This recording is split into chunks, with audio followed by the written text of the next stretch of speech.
আমিও কবিতা লিখতে পারি। রবীন্দ্রনাথ কিংবা বিদ্রোহী কাজী ওদের মতো নয়তো আমি কবি, তবুও আমি লিখতে পারি। দারিদ্রতা, অভাব, অনটনকে সঙ্গে নিয়ে ভাঙা ঘরে বাস করে স্বপ্ন পূরণের টানা লড়াইয়ে আজ কবির সম্মান বাস্তব রূপ পেয়েছে।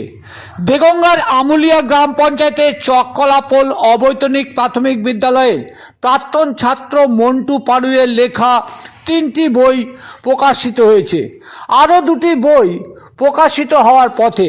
প্রতিভা রোডের ধারে চককলাপোল অবৈতনিক প্রাথমিক বিদ্যালয়ের পাশে বছর 38-এর মন্টু পাড়ুইয়ের বাড়ি।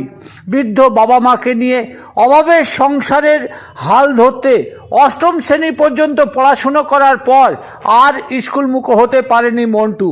টিনের ছাউনি, ভাঙা দরমার বেড়াযুক্ত ঘরে অভাবের সংসারের দূরীকরণে সেলাইয়ের পেশায় যুক্ত মন্টু ও তার স্ত্রী রুমা পাড়ুই দিনরাত এক করে সেলাইয়ের কাজ করে থাকেন।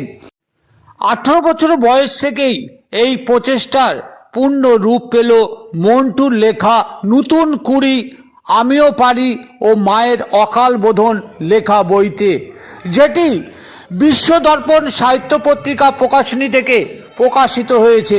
মিলেছে সম্মান। অভাবের সংসারে স্বামী কবি পাগলাপানা মন প্রথম বিরক্তি এনে দিয়েছিল স্ত্রীকে। আজ স্বামীর এই সাফল্যের খুশির আনন্দে চোখ দিয়ে জল ঝরে পড়ল স্ত্রীর। প্রাক্তন ছাত্রের এই সাফল্যে খুশি কতটা তা চককলাপোল প্রাথমিক বিদ্যালয়ের প্রধান শিক্ষক তা শুনুন। কি জানাচ্ছেন মন্টু পাড়ুই তা সব একে একে তা শুনুন। স্বামীর একজন কবি, আপনি তার স্ত্রী, কতটা গর্ববোধ করছেন? অনেকটা। এই যে কিভাবে সহযোগিতা করেছেন, এই যে অভাবের সংসারে একটা বই ছাপানো মানে অভাবের মানে ঘরের আয়ের থেকে একটা অংশ দিয়ে তারপরে বই ছাপিয়েছে স্বামী। প্রথমে ভালো লাগতো না, কাজের মধ্যে মধ্যে লিখছে, এটা আমার খুব রাগ হতো যে তুমি কাজটা করো, তবুও শুনতো না যে আমি তো কাজ করছি, তার মধ্যে দিয়ে আমি তো কবিতা লিখছি, আমি তো কাজের কোনো অবহেলা করছি না। তারপরে যখন আস্তে আস্তে বইটা ছাপা হলো, সবার মানে ফেসবুকে ওরা সবাই লাইক করছে, তখন আস্তে আস্তে খুব ভালো লাগছে। অভাবকে তাড়া করে বেড়াচ্ছে। অভাব তো সবার সংসারে থাকে, আমার সংসারে একটু বেশি, আজকে একটু বেশি। আজকে স্বামীর আনন্দের মধ্যে আপনার চোখ দিয়ে জল ঝরে যাচ্ছে কেন? প্রথমে তো ভুল বুঝেছিলাম, এখন ভাবছি যে ওর তো কিছু।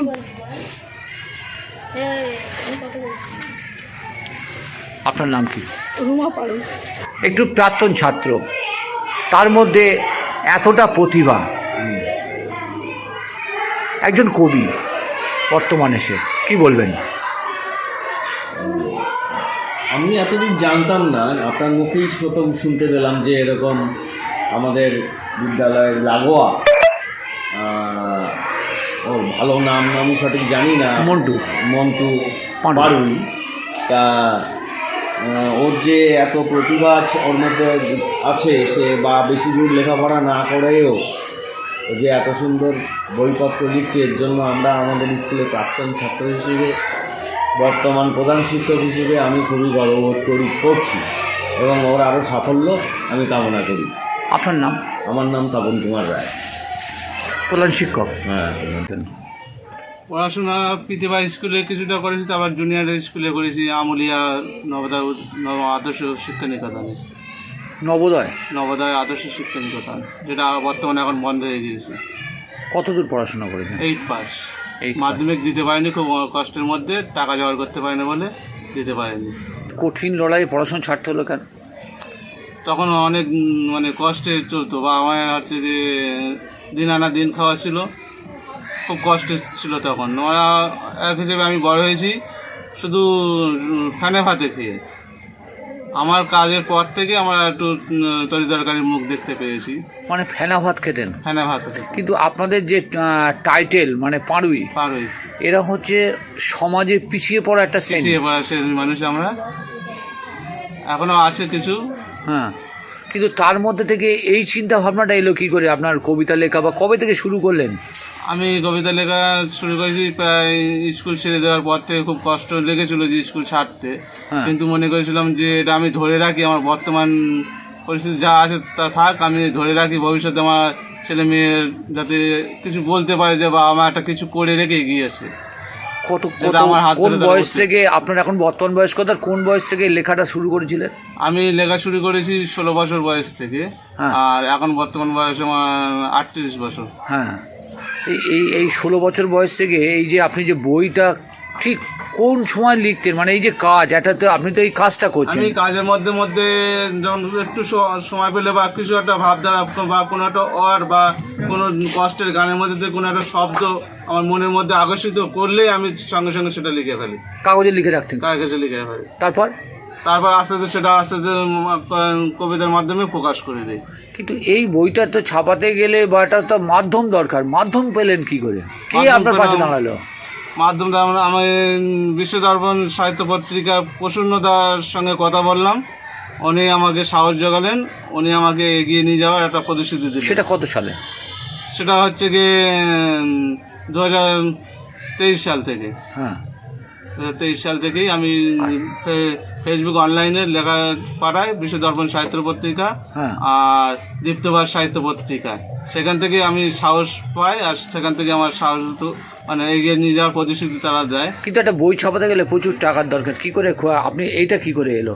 এটা আমি ওনাদের সঙ্গে কথা বলে নিয়েছিলাম, কথা বলার পরে উনি বললেন যে তোমার যা পরিস্থিতি তুমি অল্প অল্প করে দেবে। আমি সেইভাবে কাজের মধ্যে দিয়ে সাপ্তাহিক যেভাবে টাকাটা পেতাম তার থেকে কিছু 200-500 যেমন পারি তেমনটা ওনাদের কাছে দিয়ে দিয়ে আমি বইটা ছাপিয়েছি।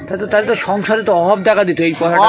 অভাবের মধ্যেই করেছি, একটু কষ্ট হয়েছে কিন্তু তার মধ্য দিয়ে আমি এটা করেছি। পেয়েছেন, আপনার 3টে বই লিখেছেন, কি বোঝাতে চেয়েছেন? প্রথম বইটা আমি এখনকার বর্তমান সমাজে যে মানে মেয়েদের যে দিন মানে ভুগছে যে কষ্টগুলো, ধর্ষণ, রাজহানি বা শ্লীলতাহানি, এর জন্য প্রথম বইটা আমি লিখেছিলাম মায়ের অকাল বোধন।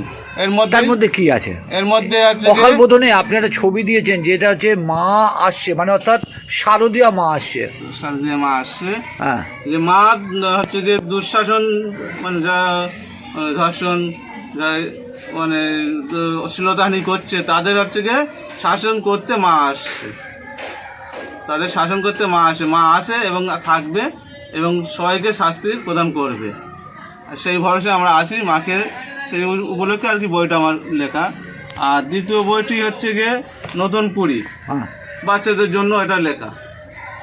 এর মধ্যে সবই আসে, বাচ্চাদের পড়লে আনন্দ হবে, উৎসাহিত হবে। হ্যাঁ। আর তৃতীয় বইটা হচ্ছে গিয়ে সকল রকম কবিতা নিয়ে আমিও লিখতে পারি, কবিদের মতন নয় কিন্তু আমি লিখতে পারি, আমার মতন যেন সবাই লিখতে পারে এবং সবাই চেষ্টা করে যেন শিক্ষিত সমাজটা যেন কেউ ভুলে না যায়, এটাকে আঁকড়ে ধরে যেন সবাই, যে একটা মধ্যবিত্ত গরিব মানুষ একটা ছেলে লিখেছে সেই অনুযায়ী কেন আমরা পারবো না, আমরা কেন শিক্ষিত পিছিয়ে নিয়ে যাবো, আমরা শিক্ষিতটাকে এগিয়ে নিয়ে যাবো। আপনার নাম কি?